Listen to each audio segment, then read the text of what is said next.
O princípio do sentido da vida. Cada vez que eu toco no tema da espiritualidade, alguns dos meus colegas ultracientíficos se olham de canto e olho com desconfiança, levantam as sobrancelhas e agitam o colarinho da camisa. Não aceitem este tema facilmente, porque ele os afasta dos padrões tradicionais da pesquisa.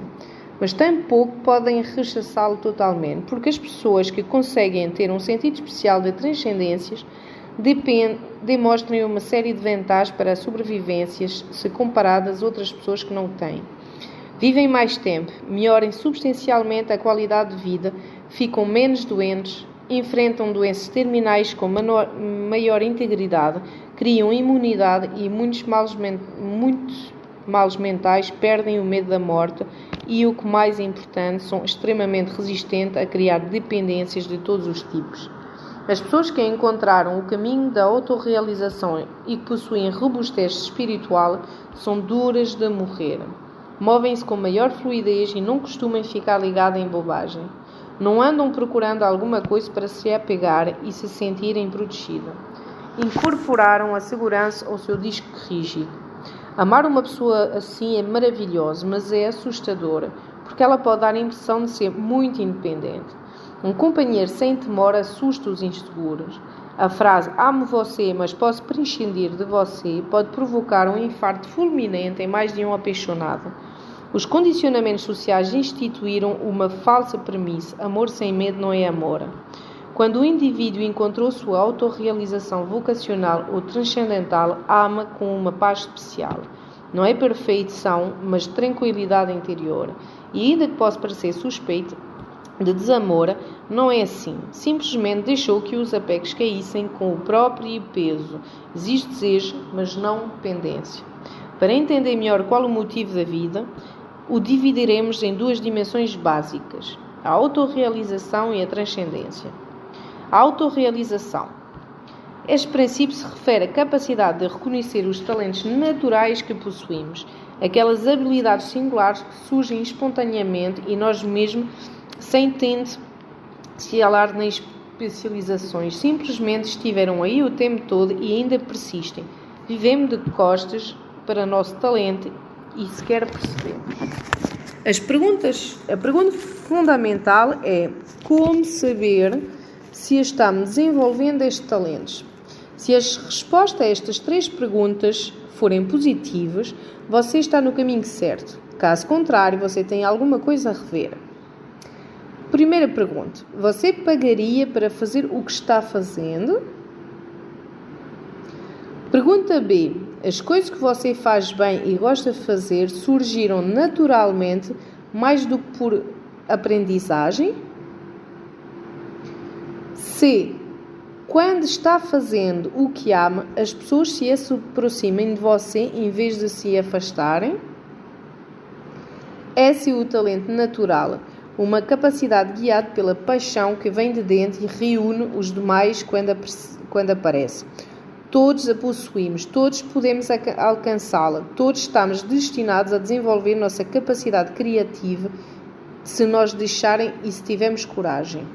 Uma pessoa que encontrou a vocação e sente paixão pelo que faz se torna imune à dependência afetiva, porque sua energia vital se abre a outras experiências. E isso não significa incompatibilidade, mas amor a quatro mãos. Desenvolver os talentos naturais é se abrir a outros prazeres sem descuidar do vínculo afetivo. Não se abandona o companheiro, mas nós integramos a ele, amamos com plenitude. Se a vocação é levada a um bom termo, a mente se tranquiliza e as inseguranças desaparecem. As pessoas realizadas não são possessivas, são independentes e estimulam a honestidade entre os demais. Não precisam ter do apego irracional, porque a perda e a terrível solidão já não os assustam. A transcendência é o quê? Acreditar que estamos participando num projeto universal e aceitar a nossa importância de forma automática no plano espiritual. A vida evolui num sentido de complexidade crescente, no qual é possível que sejamos a ponta de lança de uma transformação que ainda não percebemos. O grande mestre Teilhard de Chardin dizia: a criação não está terminada, está sendo levada a cabo neste instante.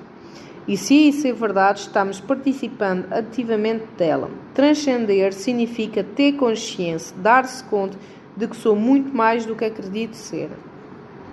Acreditar que estamos participando de um projeto universal nos faz forte, nos afasta do mundano e questiona a nossa presença no planeta.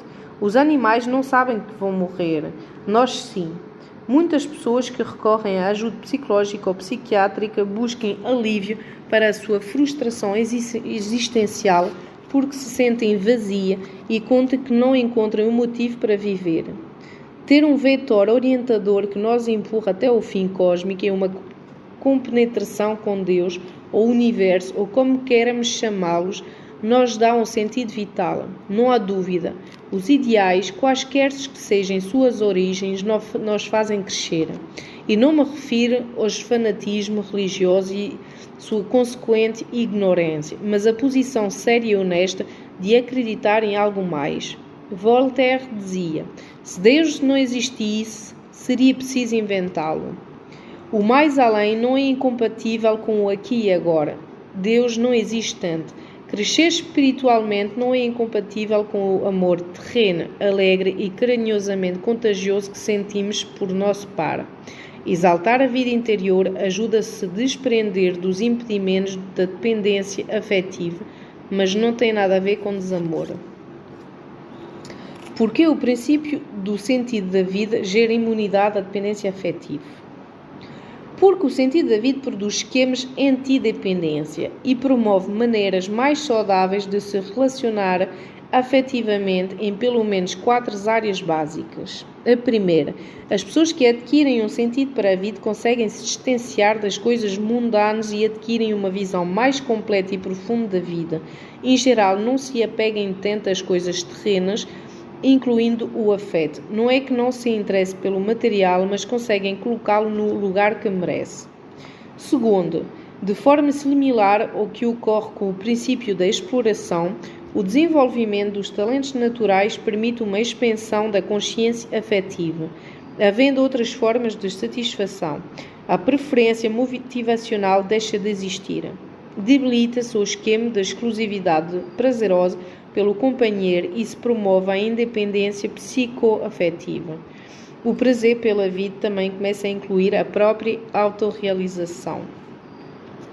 Terceira, a transcendência permite redimensionar a experiência do sofrimento. Não é que suportamos mais a dor, mas ela se diluiu, se situa em outro contexto e ganha um novo significado. As pessoas com uma vida espiritual intensa são mais fortes frente à adversidade e emocionalmente mais maduras. Aprendem a renunciar e a se darem por vencidos quando é necessário. Enfim, quarto, participar da ideia de um projeto universal dá um sentido especial de pertencimento, um ponto de referência interior com a essência mesmo da vida que elimina a necessidade de proteção e diminui a vulnerabilidade ao sofrimento. A ideia de uma missão pessoal nos exonera de imediato de qualquer dependência afetiva. Algumas sugestões práticas. 1.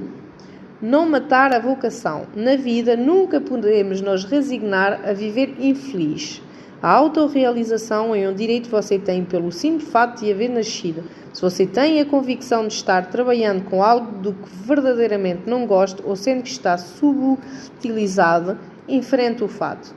Não importa quantas obrigações você tenha, abra o leque de possibilidade. Não estou dizendo que você seja responsável e que sugiro que se não se dar por vencido. Mande currículos a Deus e todo mundo, leia-o classificados, fale com os amigos e conte ao mundo para o que você serve. Diga quais são os seus talentos e brigue contra o lugar que você ocupa na vida. Escava no passado para resgatar aquela velha vocação de adolescente. Se não pode trabalhar com ela, transforma em paixão alternativa. Retoma, arranje tempo para essa atividade que você adora e que não lhe cansa. Não pense se você a faz bem ou mal. Isto não importa. O importante é que você gosta e se diverte intensamente. Se o marido diz que as aulas X não geram lucros algum, diga a ele que as pessoas não valem pelo que têm, mas pelo que são. Complete em tom enfático dizendo que os melhores lucros da vida não estão marcados por um cifrão. Se a esposa faz cara feia toda vez que você decide praticar seu passatempo, ignora. A paixão não é negociável. Coloque o seu talento para rodar, esse seu. Pertence a você como os seus olhos e o seu nariz e o seu cabelo. Não peça permissão, não se justifique nem convença ninguém. Se você gosta de jardinagem, fique com a terra até a raiz do cabelo. Quem se incomodar, que feche os olhos. Inscreva-se num curso de jardinagem avançado, compre o livro do Jardineiro Feliz e comece a mimar toda a planta que encontrar. E mais, faça amor com elas. Se você gosta de carpintaria, não precisa ter ferramentas profissionais. Pregos, martelo e madeira, começa por aí. Se gostar de música, tranque-se para escutá-la. Devore o compacto e deixe que a tíbia e a rótula se reconciliem num ritmo alucinante. Se gostar de cantar, cante. No chover, na rua, no ônibus, na missa, nas reuniões, nos domingos de manhãzinho, na tristeza e na alegria. Cante cara a cara com o seu vizinho insuportável ou para o seu melhor amante. Mas cante. Se você não se mantém em forma remochando seus talentos, eles se enferrujarão. Faça as pazes com a imaginação. Você nasceu para algo especial, como ocorre com a grande maioria. É possível que o pequeno esboço de genialidade infantil tenha sido cerceado por seus pais em nome do futuro para o seu bem. Mas não é assim. Se você está desenvolvendo seus talentos, o que você é, a vida se encarregará dos detalhes. A maioria das pessoas perambula de um lado ao outro tentando sobreviver. Esse não é o caminho. Busque no seu interior e faça a sua singularidade brilhar. Abra um espaço para a sua vocação. Se você reprimir, estará perdendo muito mais do que uma oportunidade. Estamos falando da sua vida. Não importa quanto sucesso você tenha, pouco importa quanto a sua empresa faturou e se você conseguiu cumprir as metas. Se você tivesse câncer ou fosse vítima de um sequestro, os indicadores de venda seriam informações de mau gosto. Se não for você em pessoa verdadeira, única, irreproduzível, somente será uma incipiente imitação. Uma sombra platónica. Começa hoje.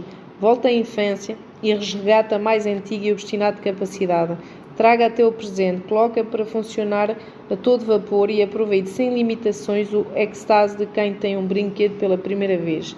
Se você fizer isso e começar a fortalecer a sua realização pessoal, a dependência afetiva começará a perder função, já não será tão necessária e inclusive pode chegar a ser um destorvo porque o desenvolvimento das suas potencialidades terá ocupado o primeiro lugar. Expandir a consciência. Se você não é uma pessoa fútil ou um colecionador compulsivo de objetos, deve ter feito as perguntas existenciais típicas. Quem sou? O que estou fazendo aqui? E para onde vou? E isso não significa desorientação, mas dúvida metódica. Existencialismo cotidiano e perguntas de um transeunte.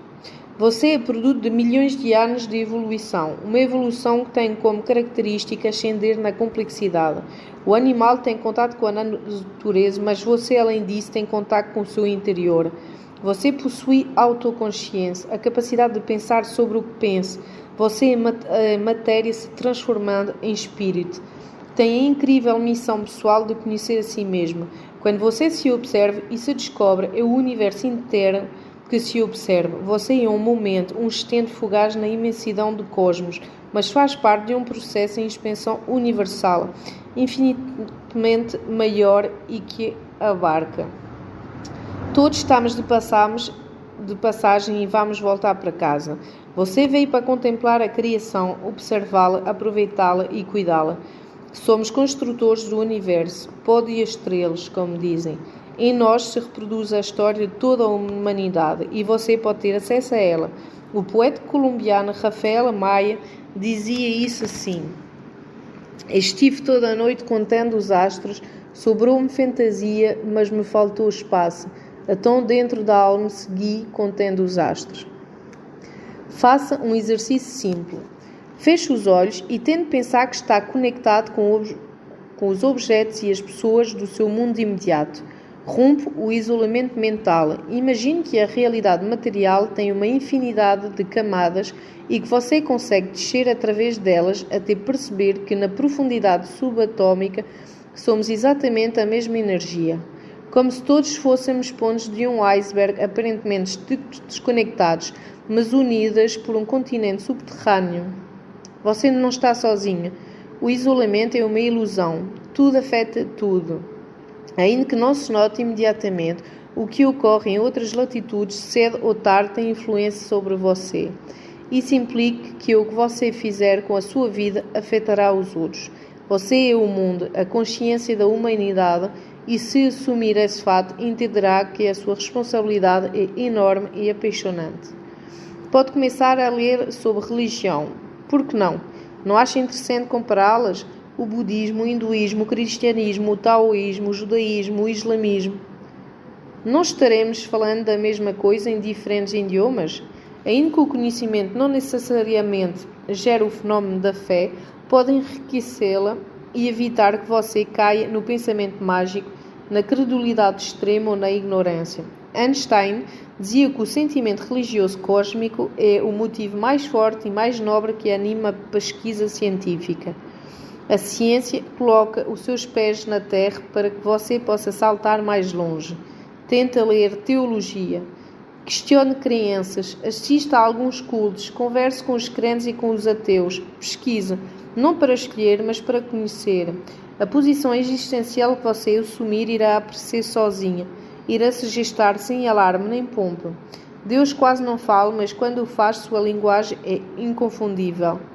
O escritor grego Nikos Kazantzakis diz assim: disse a amendoeira, fala-me de Deus. E a amendoeira floresceu. Tente fuçar no seu interior, mergulhe, estude seus estados internos. Pode utilizar meditação, yoga, a oração ou qualquer outro método, mas dedique um tempo para avaliar a sua existência. Instale uma linha direita para falar com Deus todas as vezes que desejar. E se estiver ocupado, insista. Lembre que quando falamos de transcender, estamos dizendo para você sair do imediato, de ir além dos limites da aparência. Não precisa ser a Madre Teresa de Calcutta ou São Francisco de Assis. No seu estilo e na sua medida, quando tiver aberta a porta a transcendências, fará conexão com algo especial e não terá de peregrinar até a Terra Santa, Meca ou Tibete. Bastará deixar sair o que você tinha trancado no seu interior. Um poema irlandês do século IX diz assim: ir a Roma, grande esforço, pouco a ganhar. Não encontrarás ali o rei que procuras, a menos que o tragas contigo. O princípio do sentido da vida ensina a desligar-se de muitas das suas amarras, permite ter uma visão mais holística do universo e do você mesmo. Ajuda-se a desprender do supérfluo e de inútil. Outorga maior riqueza interior e independência psicológica. Seus interesses serão cada vez mais vitais e mais madura a sua maneira de amar. Sentirá que não haverá tanto medo de perda e a necessidade de possuir será substituído pela benção de ter um propósito de vida. Todos os indivíduos deste planeta, quer admitimos ou não, têm a tendência de buscar além do evidente.